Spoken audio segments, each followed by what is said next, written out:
एक मित्र ने लिखा है, जब भी अपने जीवन और उसकी घटनाओं को देखते हैं थोड़ा ठहर के, तो जो सतह में समझ में आ रहा होता है, गहराई में उसकी और भी कई परतें होती हैं और हर बार एक नई समझ उतरती है।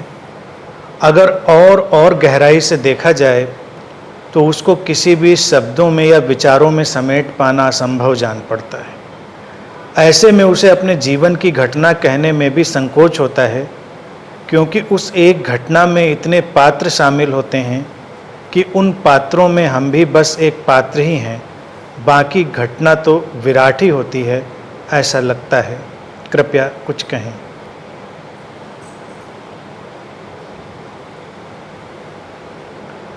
ऐसा अनुभव घटना शुभ है। जीवन की इस विराट लीला को देखना और इस अंतर संबंधित जीवन के इस बड़े पैटर्न को, बड़ी बुनावट को देखना शुभ है।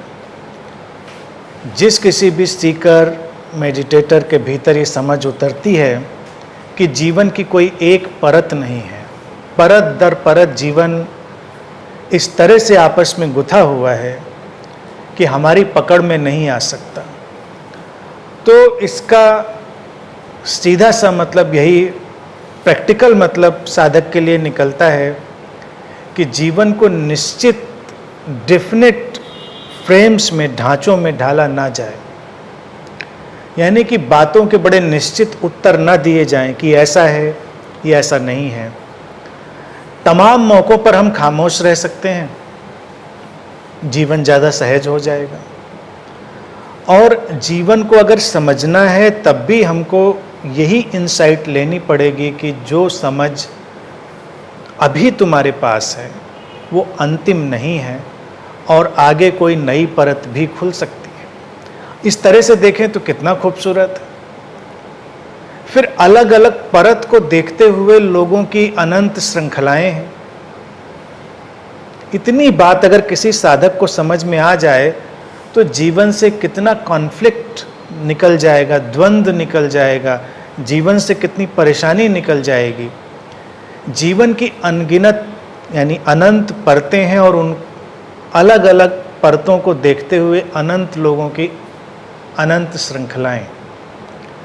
कौन कहाँ किस परत को देखकर एक्ट रिएक्ट कर रहा है, क्रिया प्रतिक्रिया कर रहा है, कौन किसी और परत को देखकर क्रिया प्रतिक्रिया कर रहा है या समझ उसके अंदर आई है, इन सबका सामंजस्य बने, इन सबकी सिंक्रोनिसिटी पैदा हो, तारतम्य हो, ये जरूरी नहीं।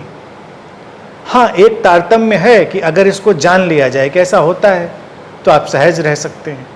अन्यथा लोग बस उलझे रहते हैं कि ये बात इसको क्यों नहीं समझ में आई, या जैसे इसने देखा वैसे मैंने क्यों नहीं देखा, या मेरे विचार से ऐसा है, तो अपना विचार आरोपित करने की, सिद्ध करने की सारी कोशिश और जद्दोजहद।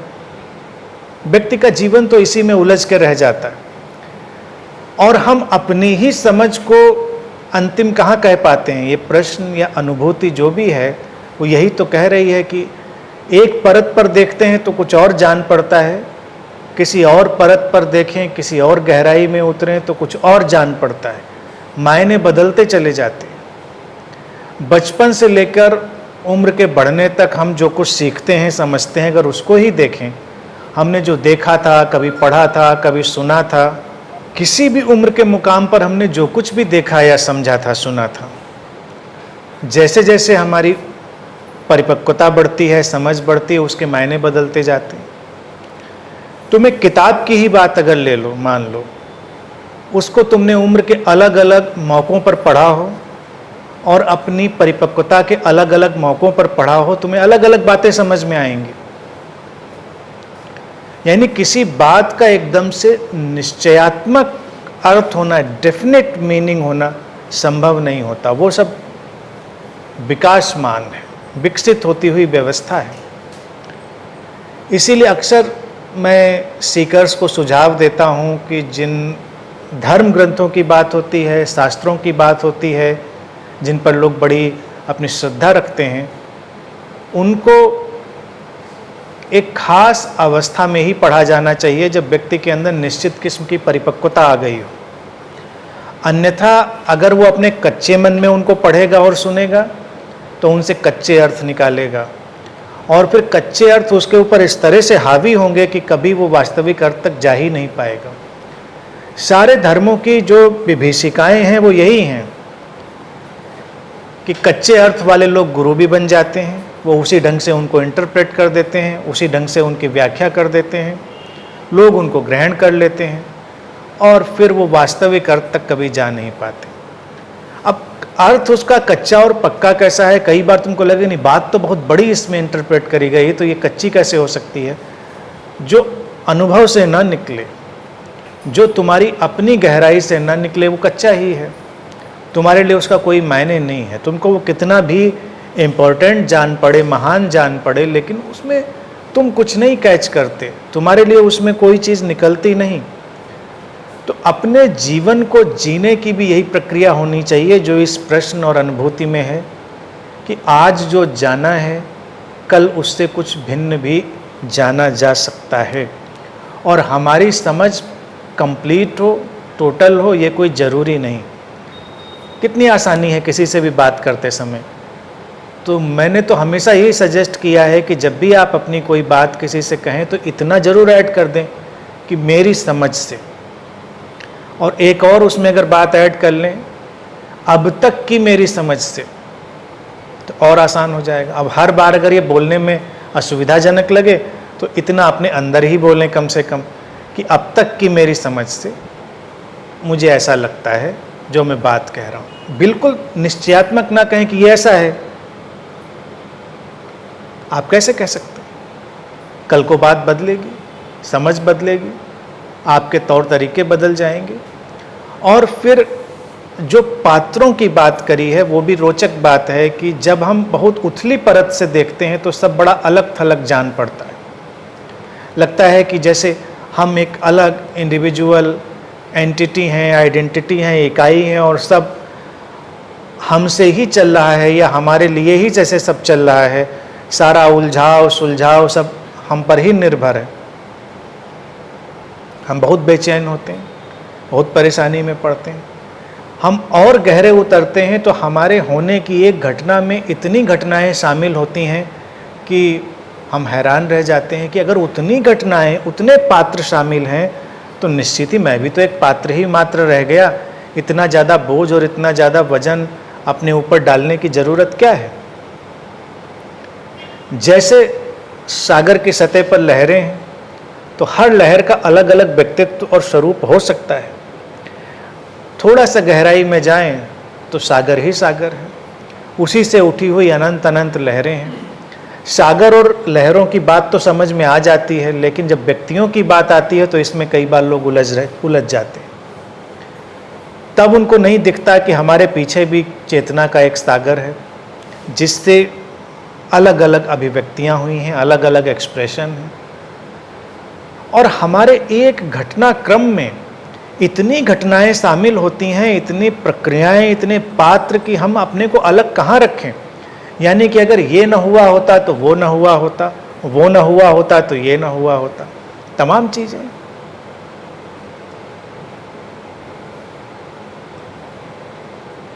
एक फूल भी खिलता है तो हमें ये नहीं समझना चाहिए कि वो इतना अलग खिला है कि कोई सितारा, कोई सूरज उससे कहीं दूर है।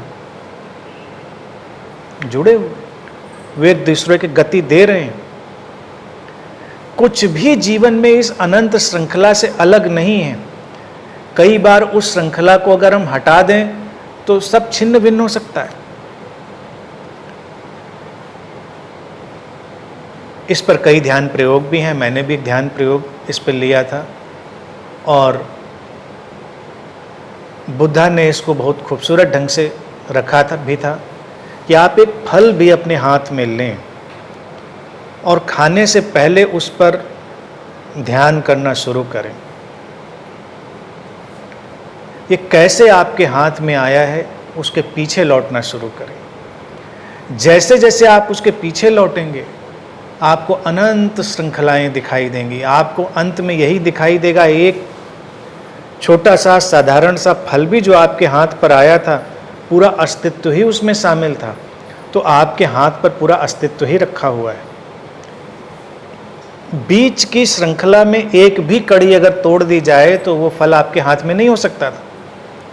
अगर आप ये भी कल्पना करें कि उसको आप बाजार से खरीद कर लाए हैं, तो खरीद कर जिसने बेचा, बेचने वाले के पास जहाँ तक आया, और फिर उसके पीछे, फिर और उसके पीछे, फिर जब वो पेड़ पे लगा होगा, फिर हवाओं ने, धूप ने, पानी ने उसको संभाला होगा, और तमाम जो अंतर संबंध है उसको आप देखें, एक भी कड़ी टूट जाती तो ये फल आपके हाथ पर नहीं होता। पक्षी खा गए होते उस फल को, उस फल को पक्षियों ने नहीं खाया, छोड़ दिया, तो आपके हाथ में आया। टूट गया होता, ठीक उसको वर्षा धूप नहीं मिली होती, बेचने वाला बेच रहा था, आपके पहले आकर कोई ले गया होता, तो फल आपके हाथ में आता, वो वाला नहीं आता। श्रृंखला है बड़ी अनंत, बड़ी कॉम्प्लिकेटेड, इसीलिए बड़ा मिस्टीरियस है। हमारे ज़िंदगी में एक इंसान का मिलना, एक घटना का हमारे जीवन में होना, इतनी बातों पर निर्भर है कि हम अवाक रह सकते हैं। और जब अवाक हम रह जाएं तो बस इतना ही है कि अस्तित्व में लीला है, अस्तित्व में आयोजन है, इसमें उलझना क्या। ठीक है, आपने थोड़े ही किसी से मिलने की कोशिश करी है, या आपने किसी को नहीं बुलाया है, ये तो इतने इतने आयोजन थे कि ये हुआ, नहीं होता तो ना होता। हुआ आपके सामने तो आप उसको एंजॉय करिए, अनुग्रहित रहिए, या जो भी उस पल में घटता हो उसको घटने दें। ये समझ जीवन को कितना मुक्ति देती, कितना सुकून देती। यानी कि परत दर परत गहराई में उतर जाना, ये एक सीकर की यात्रा है। और तब अपने जीवन में सभी कुछ को वो एक अनुग्रह से, एक ग्रेटिट्यूड से, विस्मय से, एक वंडरमेंट से देखता है और लेता है। जीवन की परिस्थितियाँ कैसी भी हों, उनसे वो विचलित नहीं होता। विचलित अभी इसलिए होता है क्योंकि हर परिस्थिति को वो बड़ा व्यक्तिगत बना देता है। एक बार अगर उस वो परिस्थिति को देखे कि व्यक्तिगत ना होकर वो कितनी समष्टिगत है, इंडिविजुअल ना होकर कितनी कॉस्मिक है, तो यकीन मानिए एकदम से कुछ बदलाव घटेगा। वो बदलाव कैसा भी हो सकता है, उसके बारे में निश्चयात्मक रूप से कुछ कहा जा सकना संभव नहीं है कि क्या बदलाव होगा, लेकिन बदलाव निश्चित होगा। पीड़ा और छटपटाहट किसी भी लहर की और इंडिविजुअल की उतनी ही देर तक है जितनी देर तक वो कन्फाइनमेंट में है। और कन्फाइनमेंट क्या है? कन्फाइनमेंट केवल हमारी धारणाओं का है, हमारी कॉन्सेप्ट्स का है, हमारी मान्यताओं का है। वो सब हटते हैं तो कोई कन्फाइनमेंट यानी कोई भी बंधन, कोई भी बांधने वाली चीज़ नहीं रह जाती। और हम इस अंतर संबंधित जीवन के रहस्य में स्वयं को भी एक पात्र की तरह देखते हुए जीते हैं। वही सहज जीवन होता है, और उसमें फिर वो परिवर्तन और रूपांतरण भी पूरा अस्तित्व लेकर आता है। बहुत ही खूबसूरत अनुभव और बहुत ही खूबसूरत यात्रा है, ऐसा ही है।